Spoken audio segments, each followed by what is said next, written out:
Welcome, welcome, welcome, welcome, welcome. I'm extremely happy to see everybody. It's a pleasure and a privilege and an honor to be in your presence. Those of you in our audience, those watching on television or DVD or listening on CD, thank you very much, so much for being here with us. It gives me an opportunity to share with you my inspirations and experiences of a lifetime. I've been in clinical practice as a psychologist for 45 years and have walked upon the earth for 75, so I've developed a certain perspective in terms of the Nerenberg legacy therapy model, legacy therapy, legacy coaching, legacy counseling. And we've integrated that into the Nerenberg International Association for Holistic Medicine and Psychology. The title of today's lecture is Thoughts as Morality Guides and Medicine, an NIA Perspective. Thoughts as Morality Guides and Medicine. So we've talked before about thoughts as medicine. I've had many lectures on it. It's one of the unique aspects of the NIA, that they're healing qualities. And I've talked about 29 thoughts that when people, 25 laws of honor that are medication in themselves, and the 4 commandments of honor.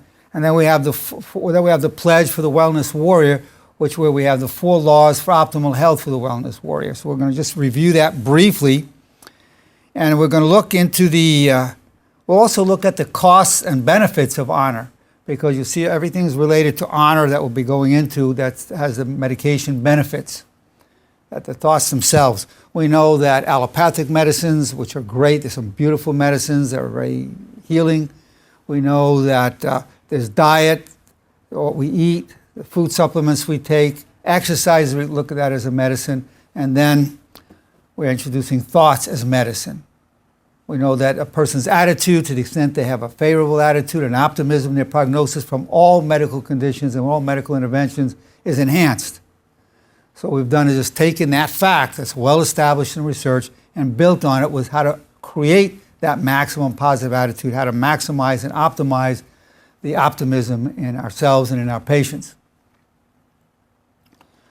So in doing that, we've talked about the 4 commandments of honor and taking the pledge, which in itself is a powerful medical intervention. We've talked about that in other lectures. God, your wish is my only wish is the first commandment, or if somebody doesn't want to invoke God as the thought, they can go, I seek always to serve my highest values. And a corollary to that is, I choose honor above all else. That's a corollary to I seek always to serve my highest values. I choose honor above all else. Then we have I wish you well. The 3rd commandment is I take full responsibility for co-creating my reality and my problems, and I'm grateful for the power I gain from hardship. And then when people take the pledge, they go, as a disciple of honor, I pledge myself for all the days of my life to the 4 commandments of honor, and I'll teach them to those I love. I'll repeat them every morning, afternoon, and evening, and I'll listen to myself recite them. All our lectures, I go over that pledge. And we find 100% of people, when they take the pledge, feel good. 100% feel hopeful. 95% feel more meaning in their lives. So this, as medical practitioners, I've discussed many times, administering the pledge, whether it's through a nurse or doctor or whoever the medical professional is, to help our patients. And certainly to apply it to ourselves, so we're walking the walk. This is a system that we need to walk the walk and apply to ourselves and then bring to our patients. Then we also have the pledge for optimal health for the wellness warrior, which is, as a wellness warrior, I pledge myself for all the days of my life to the 4 laws for optimal health, and I'll teach them to those I love. I'll repeat them every morning, afternoon, and evening, and listen to myself recite them. And the 4 laws for optimal health is I'll be fine and I'm grateful, or alternatively, I'll be fine, I'm grateful, thank you, God. I can, I will. I take full responsibility for my health now and always. I take responsibility for co-creating my health and my illness. The 3rd law. And a 4th, I will come back stronger than ever. So whatever the person's medical condition, they're telling me, I'm going to come back stronger than ever from this. Broke a bone, my bone's going to come back stronger than ever. I have this injury, I'm going to come back stronger than ever. Whatever the situation is, having the thought, I'm going to come back stronger than ever, because the body does want to heal itself and prevent it happening again. So that's why when a bone heals or a muscle heals, it comes back bigger and stronger. In fact, weightlifters, we deliberately tear down our muscles so they'll come back bigger and stronger than before. And I've done this for 60 years as a weightlifter, as a world champion powerlifter, and a world champion bodybuilder. Then we have the 25 laws of honor. Each one of these are a powerful medication. So again, we're prescribing this to our patients. I refuse to react to negativity. I'll only respond to your vulnerability. Very powerful in relationships. I love you, the most powerful. All things work for good for those who seek the good, or all things work for good for those who love the Lord. By the way, the whole foundation of the legacy therapy model is these laws, these commandments, but the foundation is threefold. Enshrined within your deepest struggles, the seed of your nobility, your destiny, and your legacy. So whatever suffering you're going through, the good news is it has meaning. It's not just wasted. And that ocean is fed through two tributaries, two other laws, which all things work for good for those who seek the good, and knowing that hardship makes me strong, and I'm grateful. Going back to the 25 laws, I rise to the struggle always. I keep my word always. God, if you wish me to lose everything, then I wish to lose everything. Or you can say, if I meant to lose everything, then I wish to lose everything. God, if you wish me to gain great abundance, then I wish to gain great abundance. Another one that I added recently was, God, if you have no preference, then I prefer abundance spiritually, emotionally, and financially.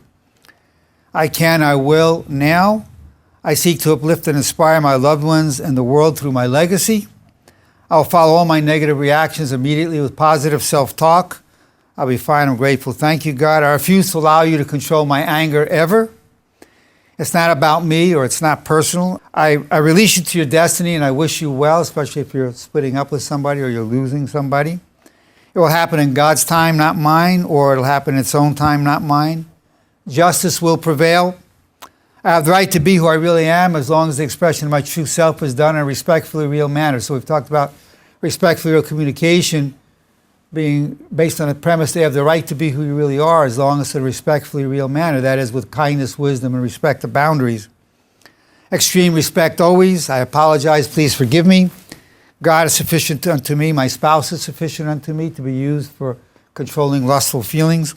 I'm here now, right now. Enjoy the moment. After a long, healthy life, I welcome both the power gained through my death and welcome the power released to others. After a long, healthy life, I welcome the power my loved ones will gain through their deaths and the power released to others. Your needs and reality are more important to me than mine. I'm extremely grateful. Thank you. So now these are the 25 laws of honor. They used to all be called power thoughts. So these, in my 45 years of clinical practice, found to be the 29 most powerful thoughts, and adding to that the 4 laws for optimal health for the wellness warrior. We've talked about these in other lectures. This is just a review. This is just a quick recap. Boom. But now we're going to look at what are the costs and benefits of these thoughts, and how are they morality guides. So these thoughts are not only medications, but you can already see that they're guides to your morality and to your ethics. And so I'm going to look at about 19, 20 aspects of my own life, because as legacy therapists, we look at our own lives, we walk the walk, and then we share that, we model the behaviors.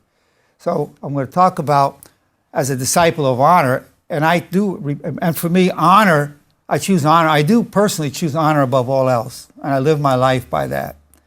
And that's why I can speak with so much authority. It's not just based on my intellectual knowledge, but how I live.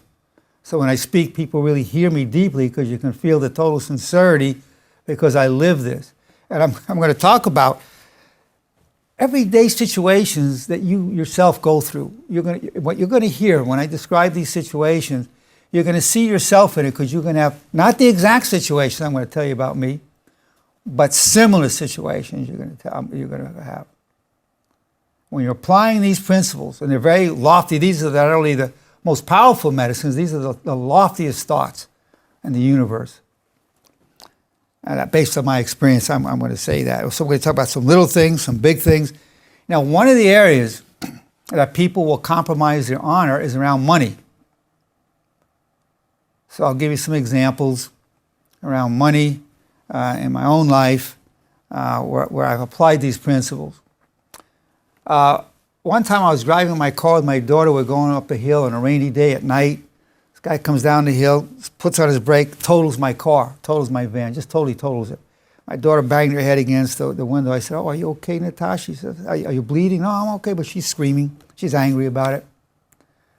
Couldn't open the door. The guy comes out, says, "I'm so sorry, I'm so sorry." So he gets the door open. And "I'm so sorry, it's my fault." And I said, "Well, I forgive you. I forgive you." And I went over to his car to see if everybody was okay. And then he was a gentleman. The next day, he called me and said, "You must hate me." I said, "No, it was just a car. I told you I forgive you. I was serious. I forgive you. It's just a car."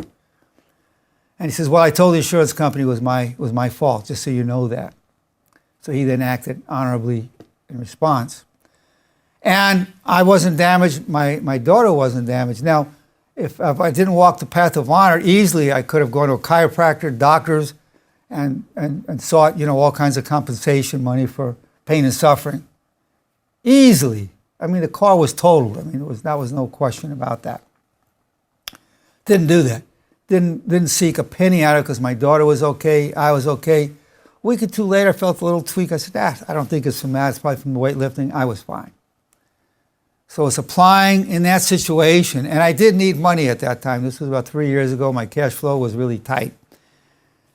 Now, that's a big situation. Now, walking down that same block, a lot of things happen walking down the street in the morning. I live on a hill. It's a tiny thing. A good friend of mine, Dave, I see there's this plastic bag on his driveway. I see it and I think, well, let's just throw this in a garbage. He's very particular about his lawn. I could just bend down and pick this up. But I said, well, if I pick it up, I open somebody's garbage, they see me, maybe they don't like I put it in their garbage. So I said, okay. The honorable thing is to take care of this little thing with my neighbor. I said, all right, I'm going to finish my walk. When I'm way back up the hill, I'll pick it up and throw it in my own garbage. So I went down, then when I was coming back up the hill, I picked it up, threw it in the garbage. Tiny thing. But you deal with these things all the time yourself. Walking down that hill, and there was a crow on the side of the road. He had a little space, and he's making his sounds. I think he seemed upset about something. So out of respect, then, to honor his space, I just walked around him so as not to frighten him.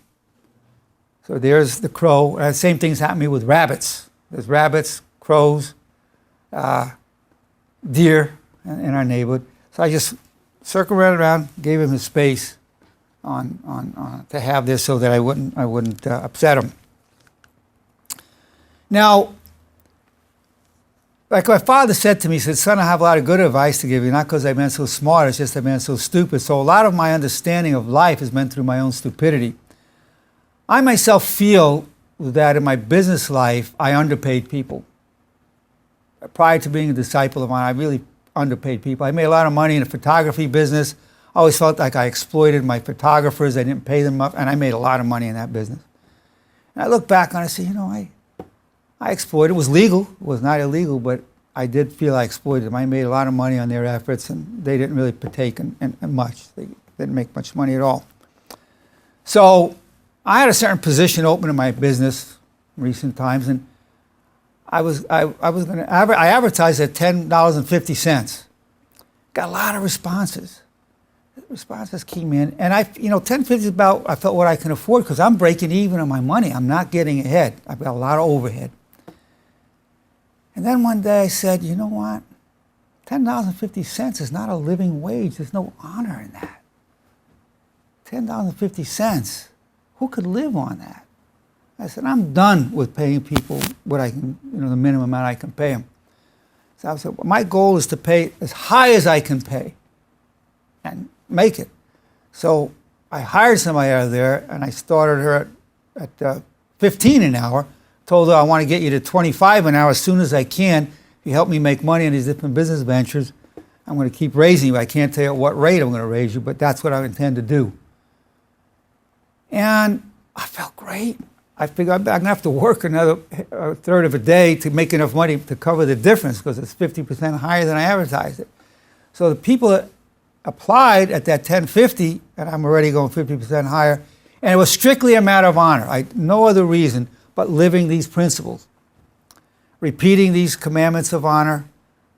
You can't you can't just live your life and then have your business life separate. It's important to bring honor to your money.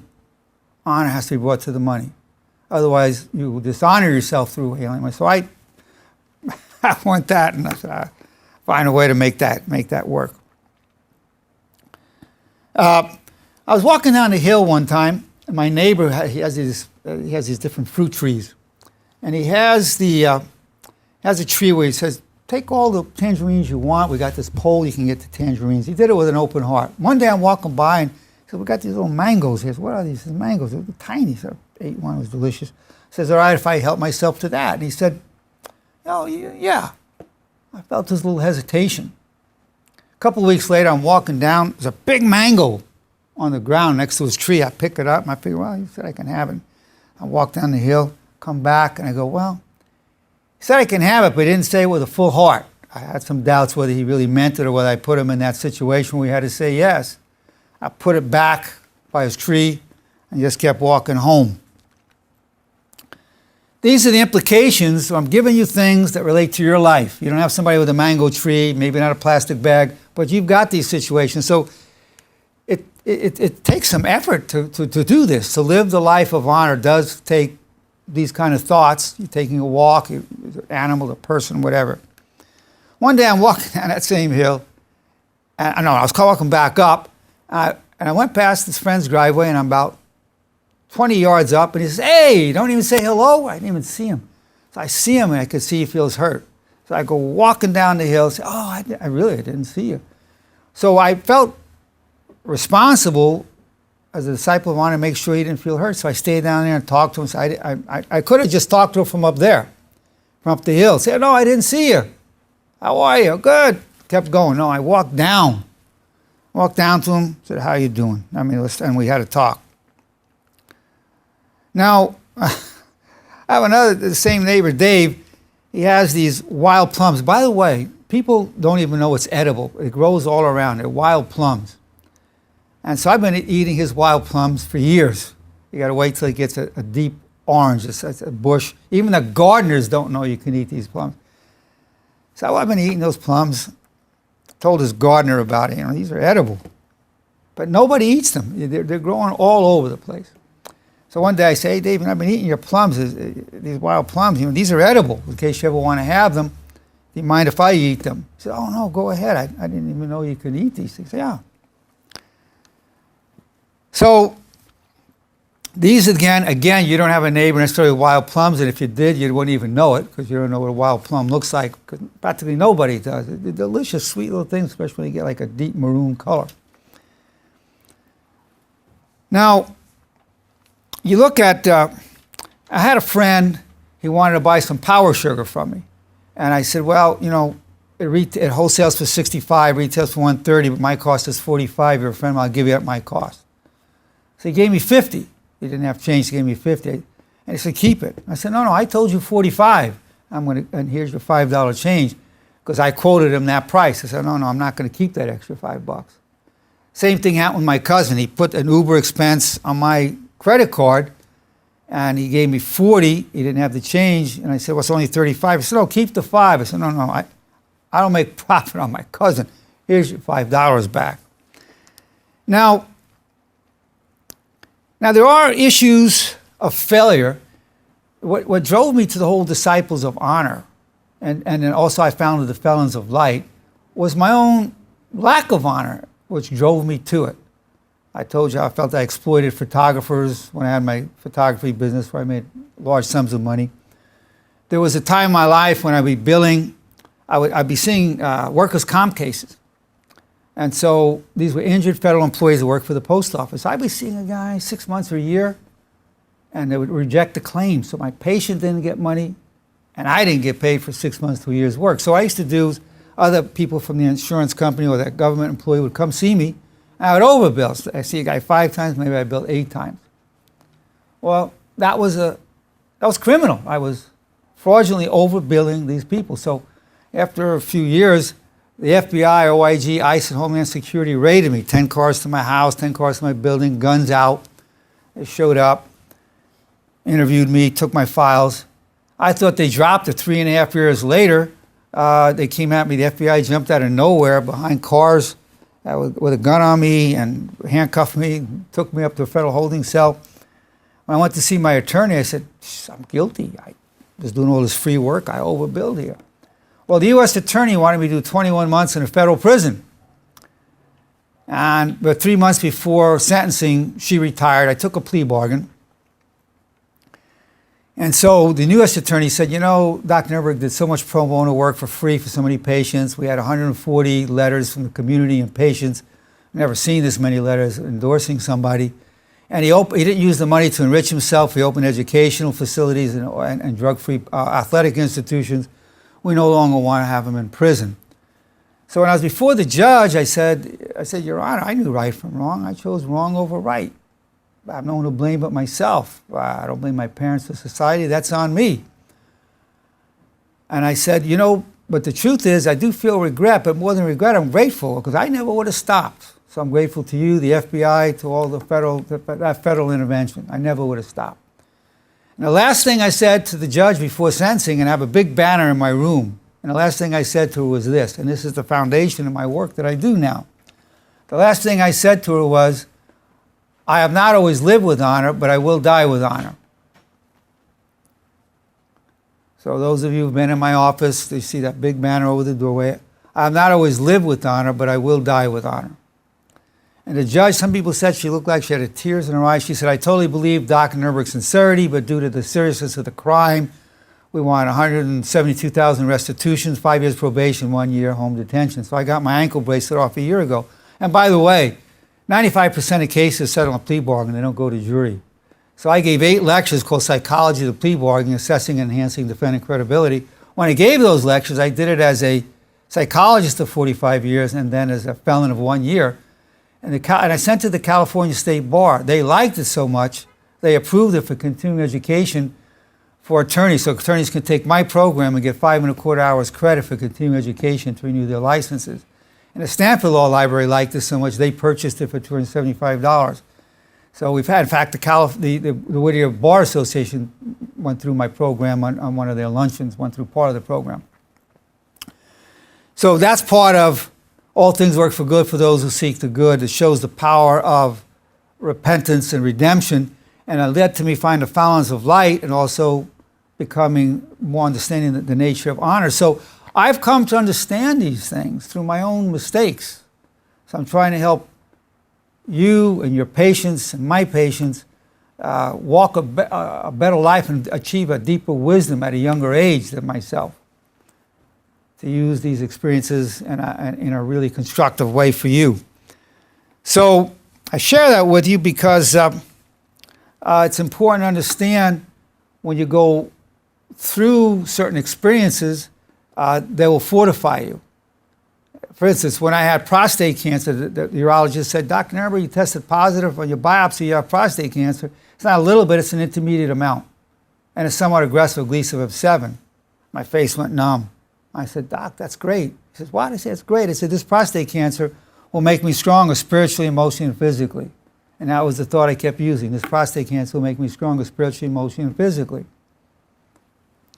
And at that time in my life, I took the title Strongest Man in the World for my age and weight, drug-free. And life, everything looked so beautiful. I didn't know how long I'd be here, the beauty of what I was seeing. My love for people, some veil was lifted, the love was there. When they were wheeling me in on a gurney to cut out my prostate, I was joking with the anesthesiologist. He was cracking up. But I'm telling you these things for number 2 because these are the effects. These are the effects of these thoughts. Because the greatest cause of stress is loss of perspective. So, I see the nature of my life. It's this prostate cancer. It's this felony. It's whatever. I lost my job. I lost this.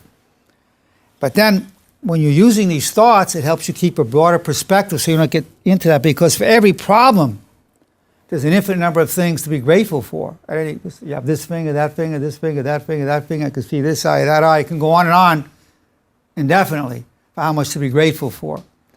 So that's an important dimension of repeating these thoughts. The 4 commandments of honor will predispose you to seeing things in a more constructive way where you're going to gain power from it. And that's what I want for you. That's what I want for you personally as medical practitioners, what I want for your patients. So I'm a specialist in transforming tribulation into triumph. I have it on my business card. I'm the only person in the world that has it on his business card. I specialize not in anxiety or depression or marriage problems. I specialize in transforming tribulation into triumph. And that's basically the whole premise of the Nerenberg Legacy Therapy model, and where thoughts are medicine in the Nerenberg International Association for Holistic Medicine and Psychology. So as we go through this, here was one where there was somewhat of a failure. We're going to my son's apartment, and he likes you to take your shoes off. So we walk on the carpet. A couple of my grandkids are there. Little, he doesn't want to get the carpet dirty. So I take the shoes off.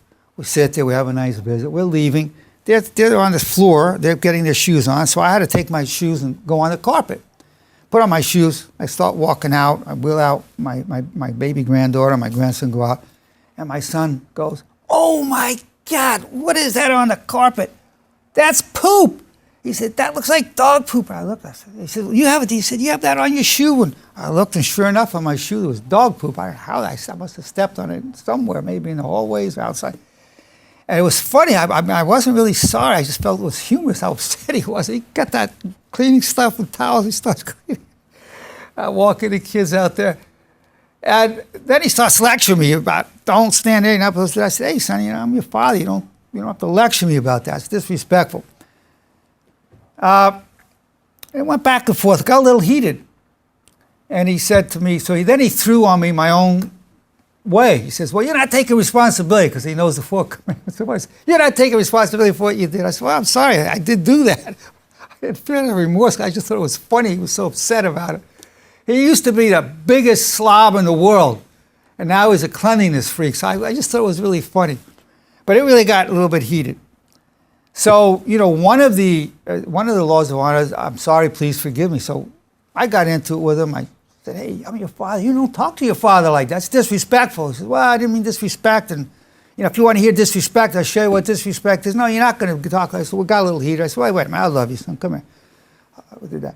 So later when we're partying that day, I said, "Son, forgive me for adding to that problem." So I did come in, but I really, that took we were doing okay after that, but it took me maybe an hour to totally release it and apologize for my portion of what that was. I wasn't sorry about getting dog poop on this thing. That was just an accident. I was sorry that I added to getting that thing heated up. So these are the applications of being a disciple of honor, also applying the laws of honor. These are factors in applying that. Now, I used to charge years ago for a half session $150. Then it went up to $180. But I still have patients. I had a patient come in where it was $150 from maybe 6 months ago. So I said, "Well, it's not $180, but I thought, well, I didn't know if I should raise it." I said, "No, I'll keep you at the $150. Then I went recently to $190, but I had people who see me at $180 for a half session. I said, I don't want to impose these increases on you because you've been in therapy. I don't want all of a sudden for you to absorb another $10. So for new people, it's $190. Everybody else that I've been doing at $180, I'm doing that. I felt that's more honorable to do that. That extra $10 wouldn't matter to the person so much, but it makes a difference here with my overhead. But I said, I'm going to just keep it at $180 because I felt that was more honorable. Then it goes into this. How long does somebody stay out of therapy before you bring them to the new rate? If somebody hasn't been in 5 years, do you bring them in at the new rate or keep it at the old rate? If I haven't seen somebody in 10 years, you bring them in at the new rate. So at some point, you say, well, okay, I'm going to bring you in at the new rate. I'm not going to give you your old rate. But these are some fine lines in applying in terms of, these are morality guides. So we're talking about these thoughts as medicine, but the title of today's lecture is Thoughts as Morality Guides and Medicine. So I'm not sure at this point, it's not always clear cut. So I tend to err in the direction of generosity. So fairness is the guide, but if you're not sure, then I'd rather err towards being generous, which is how I conduct my life, based as a disciple of honor. Are you seeing yourselves in these situations? You're seeing yourself. You don't have a son. You didn't get dog poop on your son's carpet. You know, you didn't walk around a rabbit or a crow to give him the space. But you've got, this is the application as a morality guide. So we talked about it as medicine. But today I'm talking about it as a morality guide. So it's affecting every step.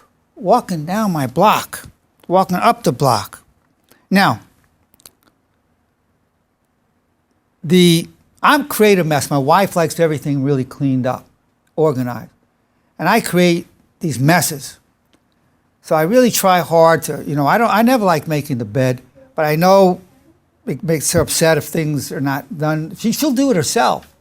So I've been at least doing the bed, but I still create a mess. I've not totally reached the level of honor that I want in terms of level of organization and cleanliness at home. I've not totally succeeded, only because I have an enormous tolerance for chaos, and she doesn't. But I love her incredibly strongly, and I know it's not good for her to see messes. So I have not totally arisen to satisfy her level of what she needs to feel a sense of order and wellness in the house. I have not. But when I make breakfast in the morning, I'm cleaning up. She starts getting fingerprints on the fridge. I'll wipe it down. It's very foreign to me because I really don't care, and so a lot of times I didn't even notice it. But so that's a moral issue in terms of one of the laws of honor is your needs and your reality are more important to me than mine. And I do strive for that in my marriage. I would say, you know, you never totally achieve these things, but I'm moving in that direction. But I have room to grow in that.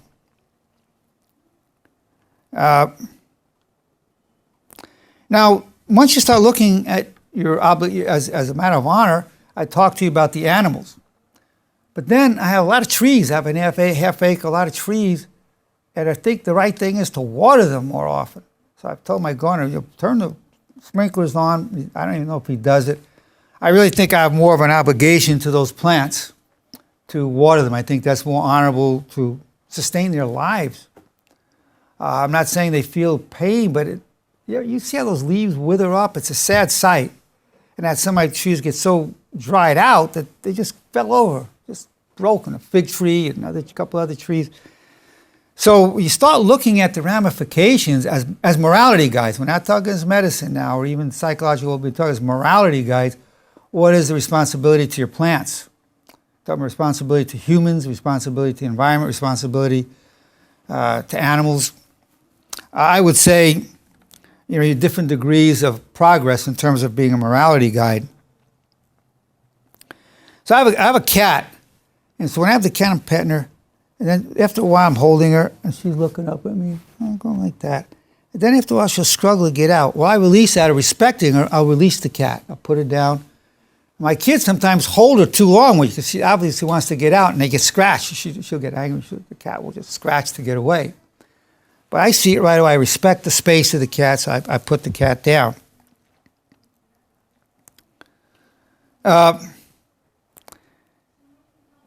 You know,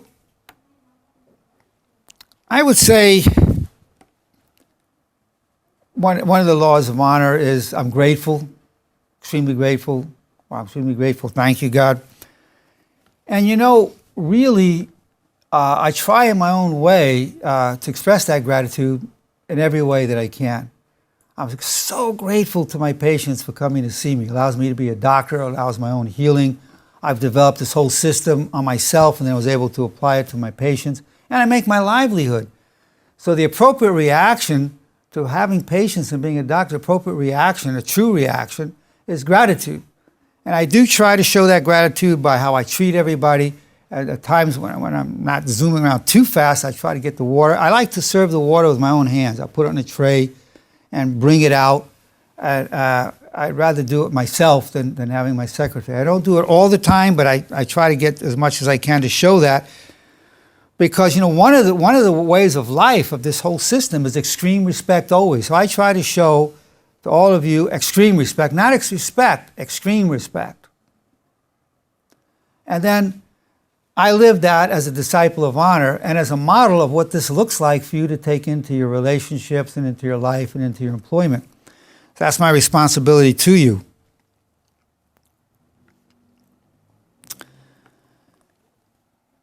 You know, when you think about honor, you think of the military. They have no man left behind. You know, guy gets wounded, somebody else will go there, risk his life, and take that person.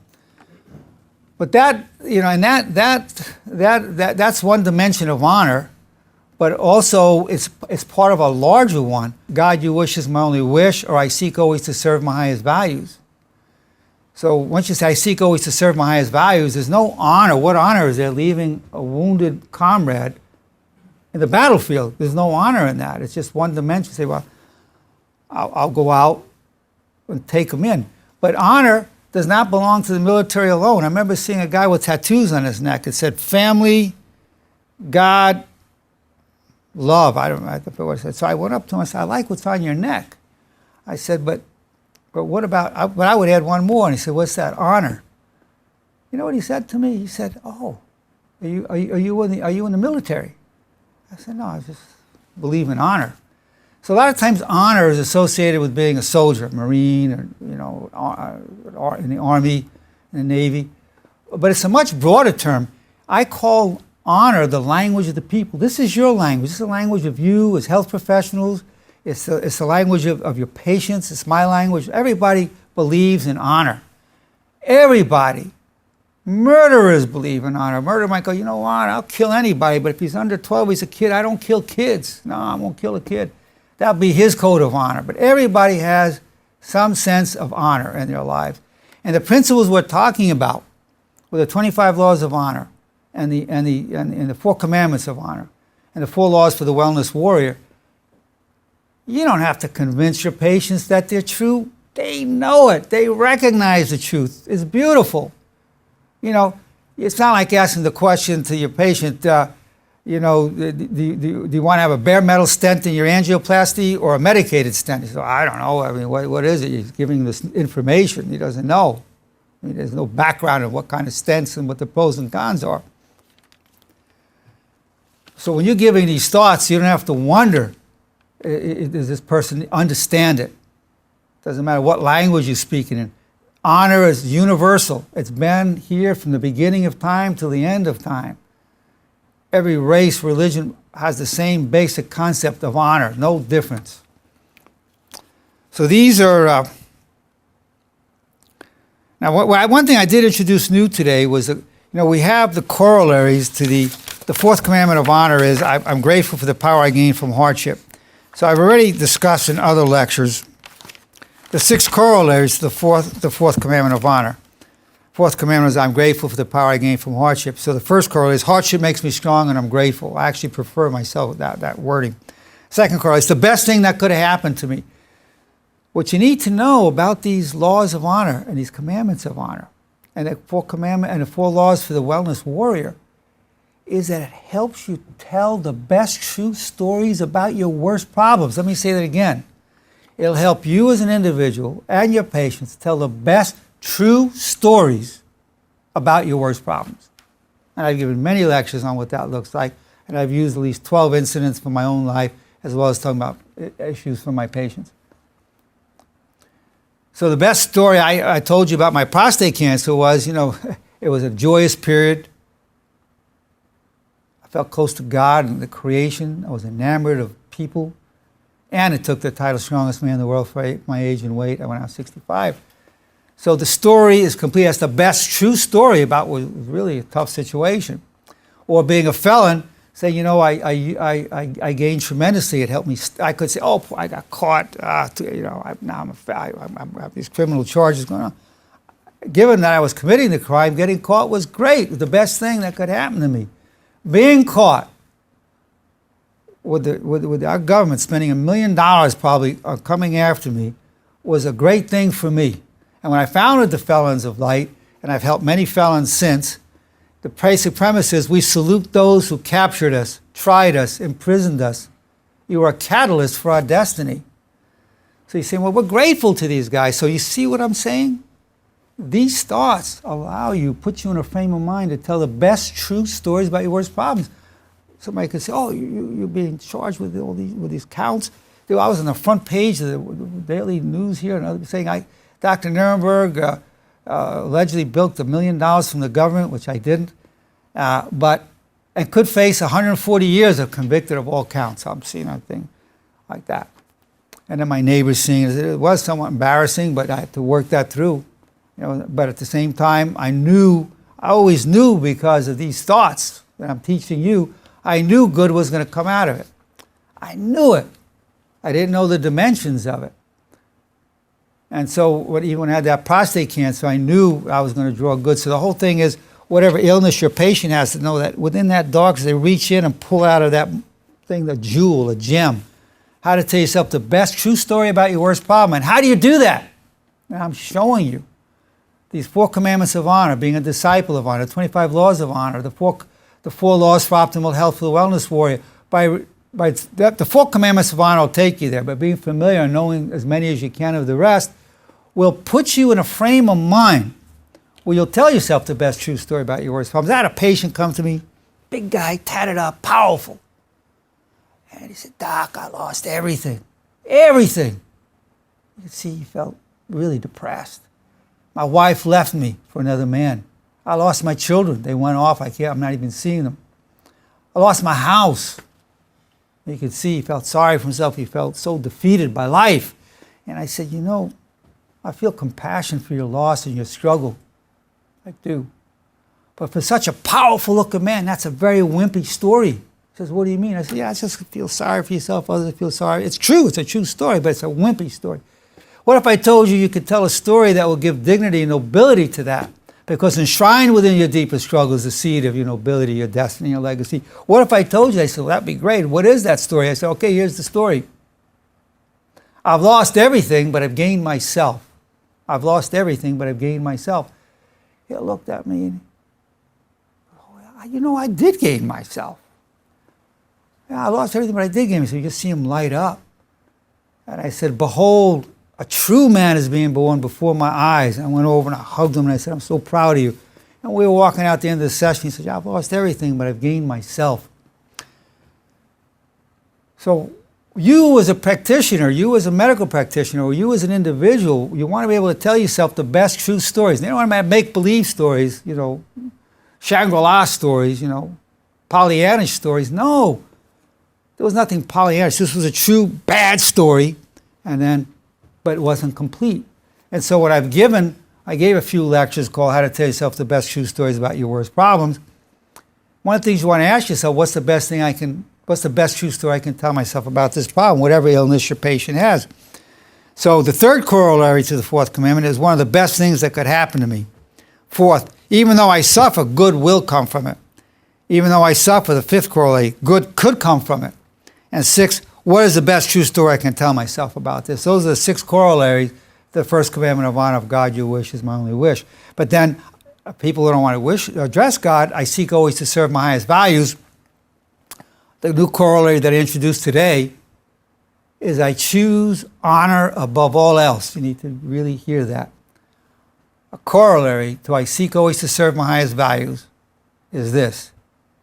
I choose honor above all else. I choose honor above all else. And when you choose honor above all else, and you're living fully as a disciple of honor, it's the most powerful morality guide. These thoughts are not only the most powerful medicines, they're the most powerful morality guides.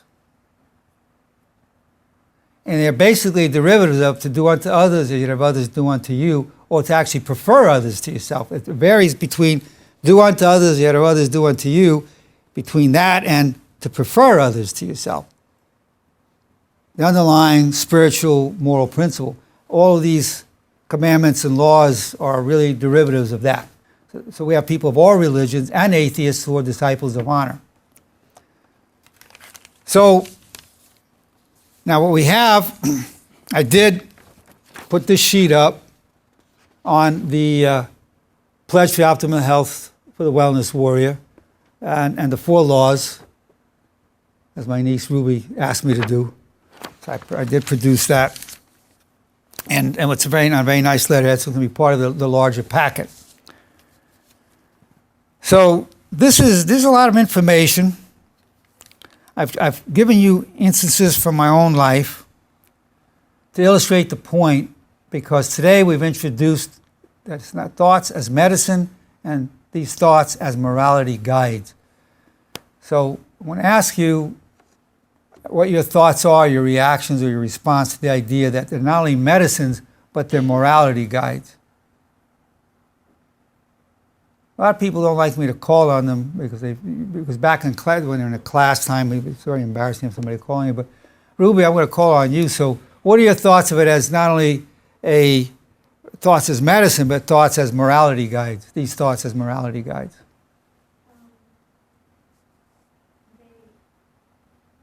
They are powerful guides.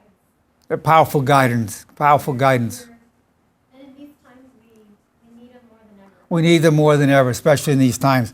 But there's a cost and benefit. Now, I've shown you some of the costs. It's pretty inconvenient, walking around this way so I don't upset the crow has a space, or putting that fruit back that I took from the ground from my neighbor's tree. All these things are really kind of inconvenient. So there's a certain cost to all this.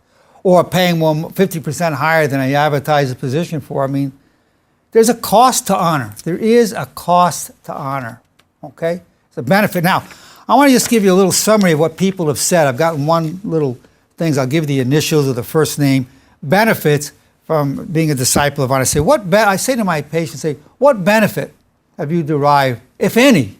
I give them an out, if any, from being a disciple of honor. So I want to go through these. Liz P. said, calm me down quite a bit. Being a better person. HV said, trying harder to keep my word.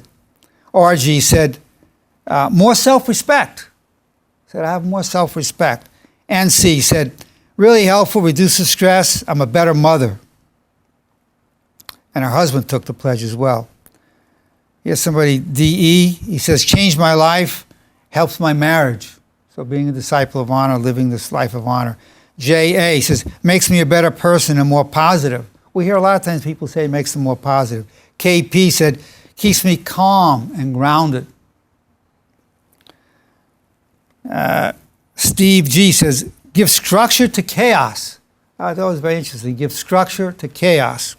So these are the benefits of being disciples of honor, people saying. Art C said, I'm a calmer person, less reactive, more patient with others. We'll hear people saying they're more patient with others. Carlos C, to help me be at peace, I'm more calm. Marie E, more loving, less stress. Keep in mind, I'm saying what benefit, if any, because I'm saying you may not have had any. Everybody's come up with some benefit. Roberto V, keeps me at ease. Jose M, makes me smile. Haven't felt like this in over a month. Natalie S, helps me to be more positive, less self-doubt, more patient. Alfonso M, see my life more clearly, more positive attitude, not as agitated as easily anymore. Gerardo M, inspires me to be best I can be. Armando G, less negative, gives me hope. Willie S, not taking things personally, more of a well-wisher. Grace C, take more responsibility, commitment, I'm not a victim. So it helped to develop that, I'm not a victim. John C, more grateful, I'm more grateful and I'm kinder. Sal G, helps me structure the foundation with my family. Gabriel A, true to myself, do what's right when no one is looking. He said, I do what's right when no one is looking. That's the benefit I've gotten. Letitia L, less reactive, calmer. Ignacio M, I'm more spiritual. Michelle S, I don't give up. Bertrand R, getting along better with people. Delia V, I'm more trusting. Diego C, more self-worth, how to control my anxiety. Marco D, best thing I could do, brings me to my center. He said, best thing I could do brings me to my center. Christine T, helps in everyday life with the kids, with my husband. Think more clearly. KT, know myself better, uplifts myself. Jose D, less reactive, see more clearly, more peaceful. So we've seen people say calmer, less reactive, more peaceful. Ruby S, gives me life. I was in darkness, closer to God. That's very powerful. Very powerful. Andre W, strength, understanding another person, valuing myself and others. Joshua P, more grateful. Looks like Aurelia W, less angry, more positive. Bindi R, more positive, more grateful. I'm more grateful for the power I gained from hardship. Steve L, less angry driving. He'd be more angry. He used to be more angry when he was driving. He's less angry driving. Ingrid M, understand my family more patient, a lot. Carlos S, helps my mood, brings me back to earth. MS, more relaxed. Raul V, mentally stronger, reduced stress. Arturo B, part of everything I do. Gabriel H, keeps me more focused. And Christian M, I'm a better person, less angry, more peaceful. So these are some of the benefits that people who have taken the pledge to be disciple of honor have found that they have. You can see some overlap: positive, peaceful, less irritable, more patient.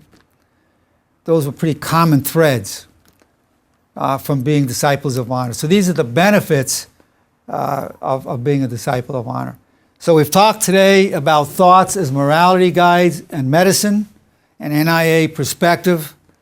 And we've introduced the thoughts, what we talked about before, as medicine, but now we're talking about it as morality guides, so that's been added. And to the extent you lead a more moral life, you feel more self-confident, and you become more self-honest when you're living this. But there's a little spin-off that happens. You get, in a way, harder on yourself. You say, no, I could improve this. I'm not living up to this. But then when somebody else is doing it, you can say, you can see when somebody else isn't being honorable. You're able to perceive others' actions too. To the extent that you lead this life, you can see more clearly how other people are. You have less of a veil over you. You can see more clearly the reality of other people. You're less veiled off. Thank you. It's been my pleasure, my privilege, and truly my honor to be here with you. Thank you very much. Thank you for being here. Thank you. Thank you.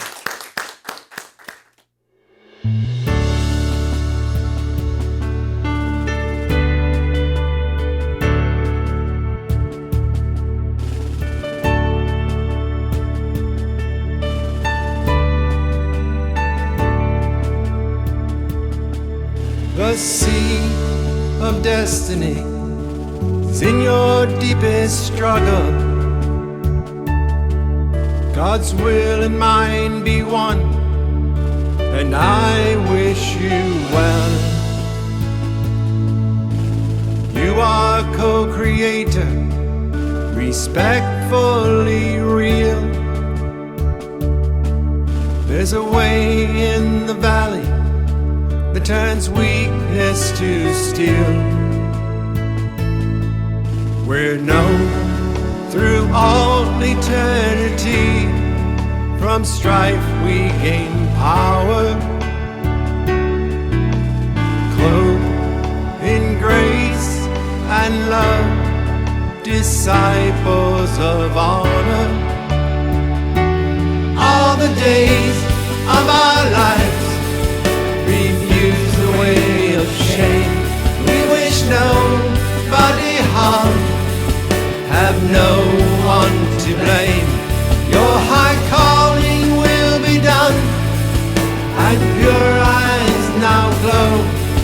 In darkness craves the good, like waters from the desert flow.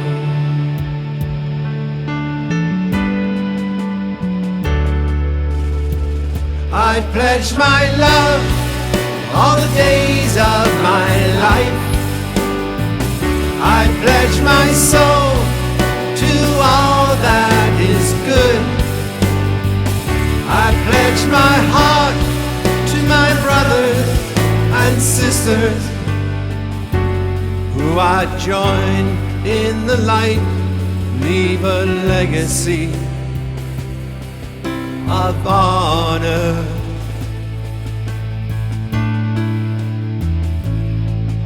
We're known through all eternity. From strife we gain power, clothed in grace and love, disciples of honor. All the days of our lives refuse the way of shame. We wish nobody harm, have no one to blame. Your high calling will be done, and pure eyes now glow. In darkness crave the good, like waters from the desert flow.